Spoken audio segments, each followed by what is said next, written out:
मैं आ गया हूँ अभी सिंगापुर के चांगी एयरपोर्ट के टर्मिनल 4 पे। यहीं से मेरी फ़्लाइट है वापस यहाँ से सेबू के लिए। फ़्लाइट तो वैसे मेरी रात को 1 बजे की है, लेकिन अब आज मेरे पास कुछ काम था नहीं, तो इसलिए मैं आ गया हूँ एयरपोर्ट पे। बोर्डिंग पास तो मुझे अभी मिलेगा नहीं शायद, तो इसलिए मैं अंदर भी नहीं जा पाऊँगा। और अगर मैं अंदर नहीं जा पाया तो मुझे यहीं पे कहीं कैफ़े में खाना पड़ेगा। और देखता हूँ एक बार कोशिश करके बोर्डिंग पास का। अगर बोर्डिंग पास मिलता है तो that is well and good, नहीं मिलता है तो भी कुछ फ़र्क तो पड़ता नहीं है। बाहर बैठ के कैफ़े है एक, वहाँ कुछ खा लूँगा। अब सेबू एयरलाइंस का ये किधर है काउंटर, वो मुझे ढूंढना पड़ेगा क्योंकि दिख तो नहीं रहा है। वैसे सिंगापुर का टर्मिनल 4 भी उतना ही खूबसूरत है जितना कि 1 2 3 है। 1 2 3 एक साइड में है और टर्मिनल 4 अलग साइड में है। यहाँ के लिए आपको बस लेना पड़ेगा।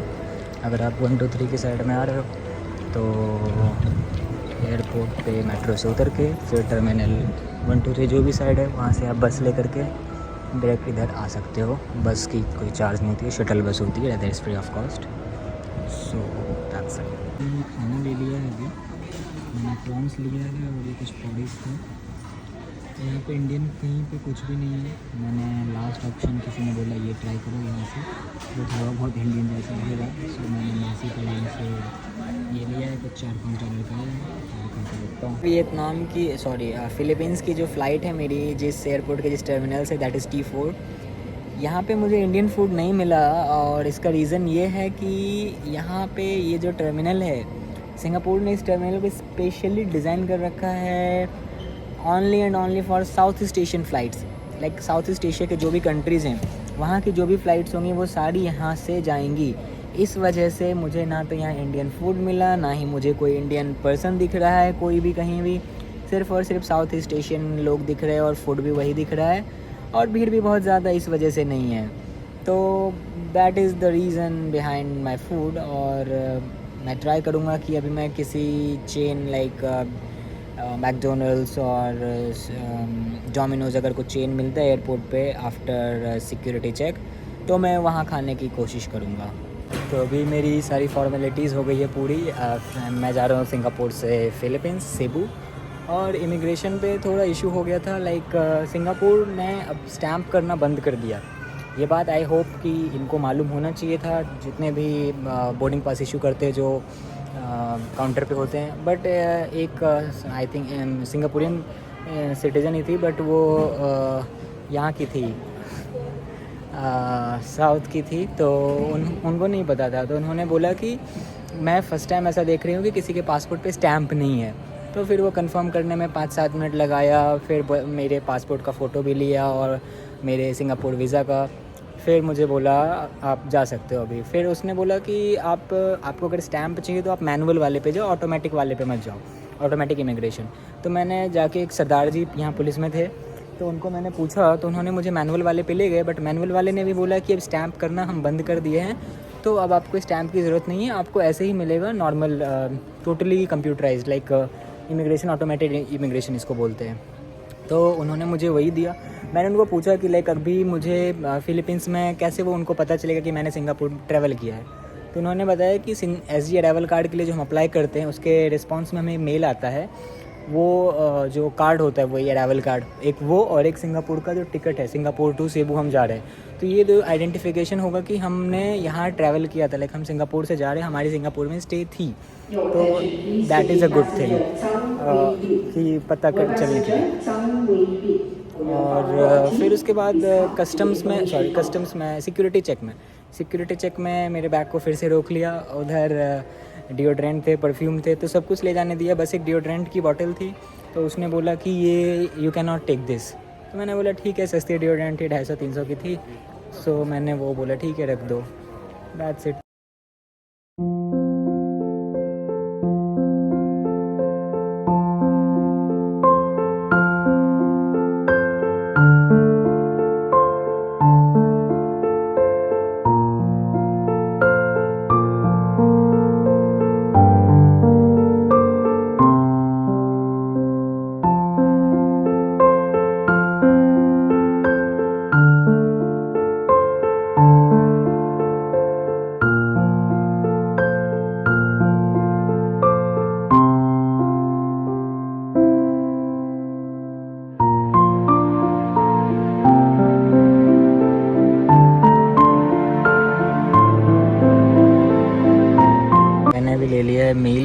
मिल गया मुझे यहाँ। इसमें मैंने कुछ लॉन्ग चिकन करके नाम था वो लिया है, फ्राइज़, और ये मील टोटल आया है मुझे $8.3 का, मतलब कुछ 500 रुपये के अराउंड का मील आया है।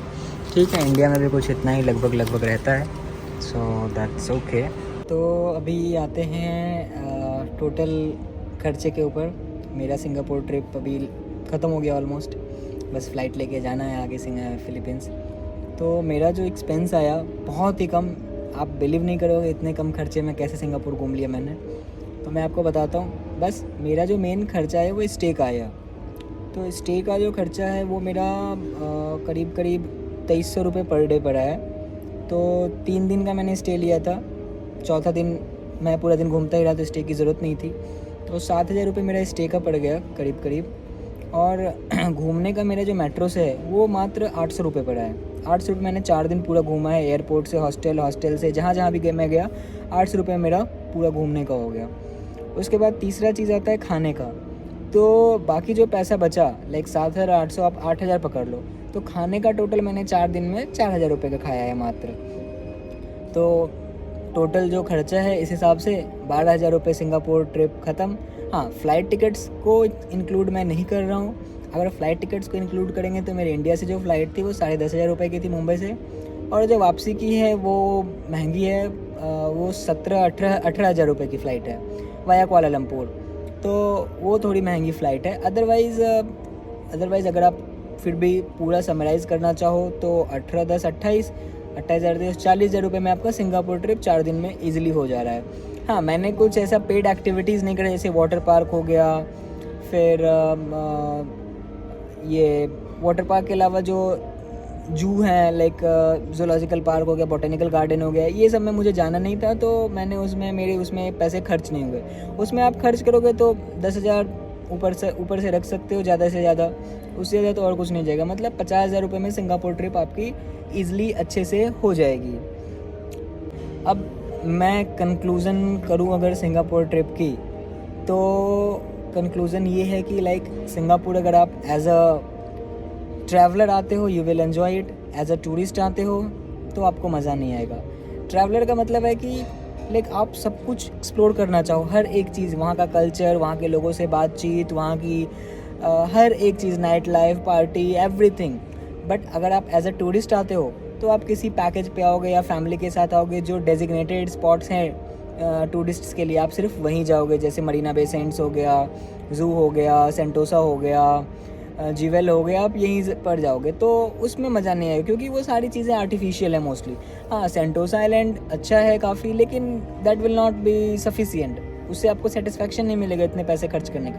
बट अगर आप एज अ ट्रैवलर आ रहे हो, आप में वो लालसा है कि हर एक जगह को आपको एक्सप्लोर करना है, और आप में कैपेबिलिटी है उतनी, लाइक आप पैदल चल सकते हो, क्योंकि आप ऐसे एक्सप्लोर कर नहीं सकते, आपको पैदल चलना ही पड़ेगा। तो अगर आप में वो चीज़ है तो आप एज अ ट्रैवलर अगर आते हो तो सिंगापुर आपको बहुत पसंद आएगा। लाइक मैं खुद दुबई और सिंगापुर, दो जो आर्टिफिशियल सिटीज़ हैं, दोनों में गया हूँ, तो मुझे सिंगापुर बहुत पसंद आया, जैसा मैंने आपको पहले भी बताया होगा। तो सिंगापुर काफ़ी अच्छा है, एक बार घूमना चाहिए। और मुझे चूँकि 2 साल की मल्टीपल एंट्री वीज़ा मिली है, तो मैं दोबारा भी आ सकता हूँ। अगर मुझे कुछ पता चला कि मैंने ये मिस आउट कर दिया है तो मैं दोबारा भी आ सकता हूँ, मुझे ऐसा कुछ प्रॉब्लम नहीं है। बट एज सच मैं सेटिस्फाइड हूँ सिंगापुर घूमने से। 4 डेज़ वॉज एनफ। मुझे नहीं लगता कि अभी कुछ बचा है मेरे घूमने के लिए। कुछ बचा भी होगा तो मेरे टाइप की जगह नहीं होगी, लाइक मैं इंटरेस्टेड नहीं रहूँगा वैसे टाइप की जगह जाने में, इसके लिए। Otherwise I am satisfied with this Singapore trip of mine, and now I am heading to Bali. तो मिलते हैं आपसे, सेबू। तो मिलते हैं आपसे सेबू में। बाली भी जाना था बट बाली मैंने कैंसिल कर दी क्योंकि ट्रिप बहुत ज़्यादा एक्सटेंड हो रही थी। और अगर